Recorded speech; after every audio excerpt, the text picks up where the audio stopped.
Hello guys and welcome back to the channel. It is now autumn and I'm busy this week preparing for the winter ahead, and I wanted to take you along with me to show you what tasks I'm doing on the farm at the moment.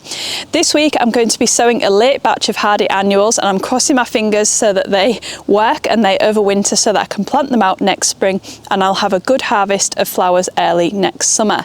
I actually made a video a few weeks ago about hardy annuals that you could sow in autumn, and I am a little bit late to the party with this sowing, but I'm hoping that it's going to work out in the end. The other thing I'm doing this week is I'm labelling up all of my dahlias so that I'm aware of what variety they are once they've been killed off by the frost. And the reason I want to do that is because I want to divide some of my dahlia tubers so that I've got more dahlias for next season, and also I would like to start off some of them pretty early next season so that I can take cuttings from them and multiply my plants even more, because the more dahlias the merrier, I think. And I'm hoping to give you a general update on everything else that's happening on the farm at the moment. So stay tuned for what's flowering and what other jobs I'm doing on the farm this month.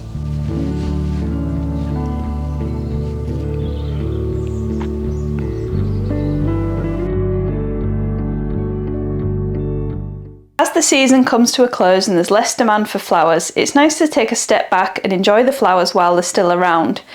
Hattie and I have both been enjoying a bit of photography around the farm and on my travels recently, but I wanted to take some extra time out to go back to doing some drawing, which I usually never make time for. Thanks to Craftsy for sponsoring this video. I've been taking a class called Learn to Draw Trees from Sketch to Masterpiece with Ethan Colletton. It's been really nice to slow down and enjoy nature while channeling my inner creative side. Craftsy is an online community where creatives can find inspiration for the next project or advance their skills. Craftsy has over 2,000 classes in categories like crochet, knitting, painting and photography, with new classes being released all the time. Classes like the one I've been taking are broken down into easy to follow lessons, so if, like me, you need to get back in touch with your creative side, then consider joining Craftsy. Click the link in my description below or scan the QR code on screen to get your first full year of Craftsy for just $1.49. This offer is valid for new members only.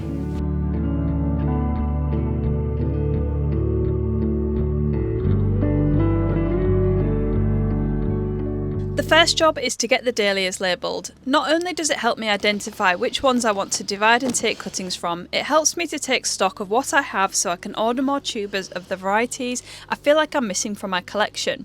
I typically prefer the pom-pom type dahlias, so I need to make sure I've got plenty of these available. So I've got some of these plant tags that you can put around the stems of flowers, and I'm going to put these around the base of the dahlias because once the frost has come and I chop them down, I want the labels to really be at the base of the tuber so that it doesn't fall off and I know which variety it is when it is just the tuber and not the plant. And what I'm going to do is write down the name of the variety if I know what it is and label the dahlia. If I don't know the name of the variety, then what I'm going to do is give it a number or a code, and then I'm going to photograph that code next to the flower so that I can research it. I'm pretty sure that all of my dahlias here on the farm came from one specific order that I made not last season, the season before. So I think I'll be able to look back on my order and pretty easily find out which varieties they are if I can't recall them from memory. Starting off with my absolute favourite dahlia, this is Hamari Rose, and the more I can produce of this beautiful flower the better. It's kind of a peachy, pinky, dusky pink colour, and I'm so in love with it. It's the perfect colour to go with any kind of colour combination that you're thinking of making bouquets or floral arrangements with. So I'm definitely going to be taking cuttings and dividing the tubers of these gorgeous flowers.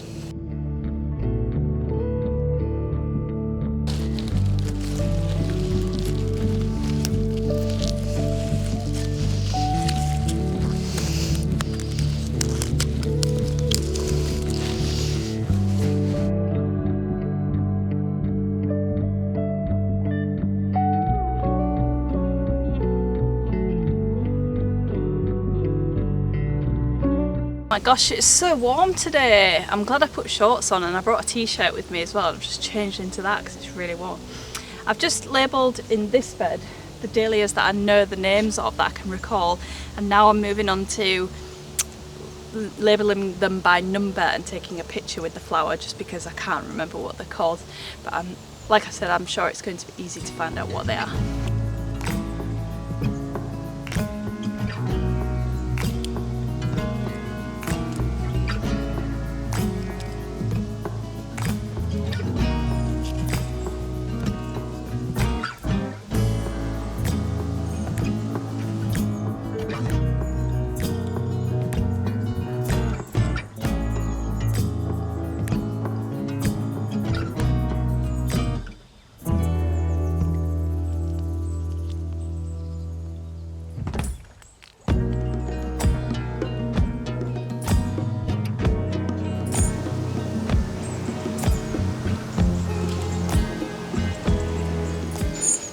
So I've just finished labelling up all of the dahlias that are in the beds over there, or at least the ones that are flowering at the moment. There's quite a few that have still got buds on them that I'll need to wait until they start flowering before I can label them.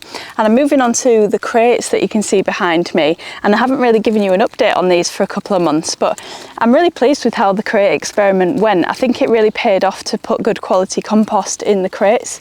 However, they haven't produced as many flowers as I thought they would. They've been very tall and leafy and looking very healthy, but they haven't produced an awful lot of flowers. And I don't know whether that's just because of the season we're having. These were planted before or after actually the ones that are planted in the ground, and they've been very strong and vigorous growth, but they haven't looked 100%, and I'm not quite sure what that is.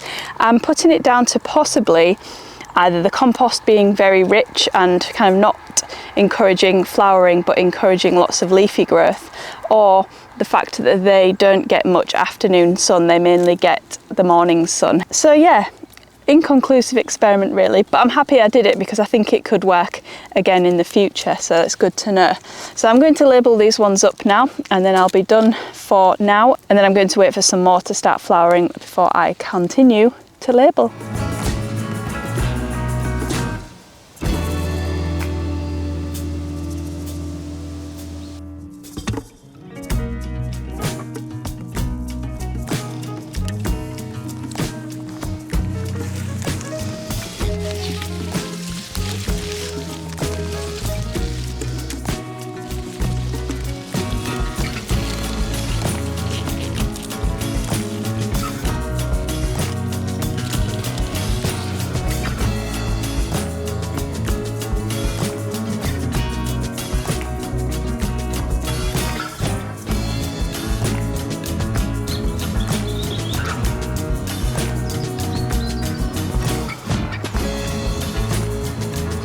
I wanted to share with you something exciting that I've been working on recently, and if you follow me on Instagram and Facebook, and if you subscribe to my email list, then you'll have already seen that I've been working on producing my very own broad fork that I'm hoping to be launching very shortly. I'm just pending sorting out postage and things, but you should be able to order it very, very soon on the website. And I've been working on some other bits and bobs of tools that I think are going to be really useful for flower farmers. And these are going to be made in the UK and made from stainless steel, really good quality materials. The type of tools that you buy once and are going to last you forever, because I think a lot of the times us flower farmers, we buy things from garden centres, they last 5 minutes and then we're replacing them. So I'm really focused on producing tools that are going to be efficient to use, good on the body, and also really good quality. And the next thing that I am developing is my very own soil blocker, and this is one that is a prototype. We've been working on this one, and this is kind of the final design, and I'm really pleased with it. It has these grooves in it. Let me show you. You'll notice it has these grooves in here, and that is because we are also developing a quick seeder, so that you can drop seeds into a plate that fixes on the top of here, and the seeds are going to drop into the top of the soil blocks pretty easily. Because I find, as a flower farmer, somebody who's growing thousands of seeds a year, that seeding is a very long drawn out process, and sometimes I just want to get it done really quickly. So that is yet to come, but if you purchase one of these soil blockers, then know that there is a quick seeder to come. And I love soil blockers because I believe that they are great at reducing plastic, and they create healthy root systems for our plants too. And yeah, I'm just really pleased with the way this has turned out, so I'm going to be using that to sow some of my seeds today. I started off by filling some of these shallow trays up with compost because I wanted to scatter some seed on the surface to save time. Once these germinate and grow on a little, I'll pot them on. I chose to sow varieties that don't mind being pricked out, like snapdragon, scabious and forget-me-nots, saving the more delicate varieties for the soil blocks. Once those were sown, I moved on to making soil blocks and sowing into those. There's 2 ways to sow these, one of which being my favourite. Keep watching to see why. First of all, I use straight up seed compost, and I'm adding some fermented seaweed to it for added plant growth stimulants, as well as some water to make a batter-like consistency. Then the compost gets squished into the tray, making sure all the blocks are filled with compost.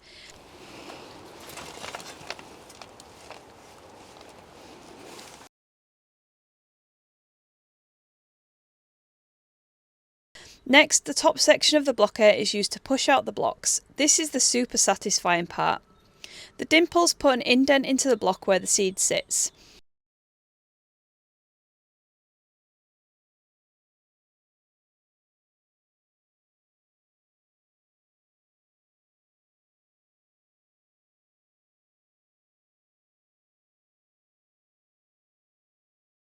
I'm sowing plants that don't like root disturbance such as Amy, Orlea and Dorcas and covering them with vermiculite.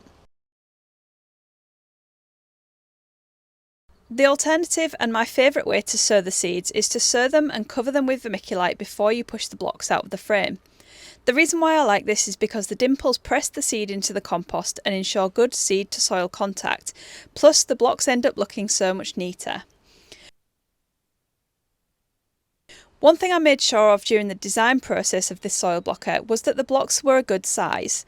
I've used soil blocks a lot in the past and I find that having greater volume of compost creates more of a buffer to avoid drying out too fast.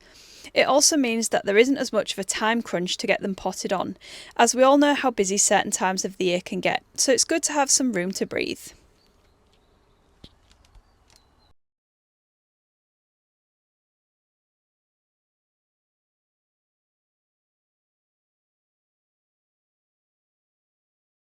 Here's a couple of other things we've been up to lately. A couple of weeks ago, a huge limb fell off one of Hattie's big oak trees, and once the main of the wood was chopped for firewood, I got to work chipping the smaller branches to mix with the meadow hay that's been recently cut to make a batch of compost. Hattie and I have been excitedly checking the compost temperature and everything seems to be going as planned. It's going to be great to have a nice load of living compost to use around the farm. We've also been busy potting up plants for a plant sale. We're both enthusiastic plant women and we have way more plants than we need, so we're selling some for a little bit of pocket money. No doubt we'll use it to buy more plants. In the next few weeks, I'll be clearing out the flower beds on the farm by cutting the plants down at the base. I've been doing this instead of pulling the roots out of the soil for a few years now. The roots are much better off being left in the soil to break down, providing microbe food and creating channels for air and water flow. This can either be done by hand or with a lawnmower. The lawnmower cuts down the plant material very nicely to act as a mulch on the soil surface. I actually had a really interesting conversation with a market gardener recently who uses this very method to get his cover crop seed started. Stay tuned for upcoming farm tour videos to learn more about this. Well, that's it for this week's video. Thank you so much for watching and don't forget to subscribe if you're not already. I'm really close to my 50,000 subscriber goal and I'm sure I'll be there in the next couple of weeks, which I'm really excited about. So thank you if you're subscribed already and click the notification bell when you are subscribing so that you can be notified when I post a new video. I just got back from another farm tour visit where I interviewed 4 amazing growers and I'm excited to share those videos in the coming weeks. Hopefully through this video you're inspired to label your own dahlias if you haven't already, because when the frosts come we aren't going to be able to recognise them anymore. So if you want to divide them or take cuttings from them in spring, then make sure you get that on your to-do list. Also, if you want to join me in some late sown hardy annuals, then we can do this experiment together and see whether our plants survive the winter and hopefully we can have some nice flowers to harvest come summer. Speaking of cutting flowers, I'm going to cut myself some now so that I can take them home to the van, and I'm looking forward to having a lovely bunch of flowers to cheer myself up whilst I'm editing videos this week. Thanks again for watching and I'll see you again on the next one.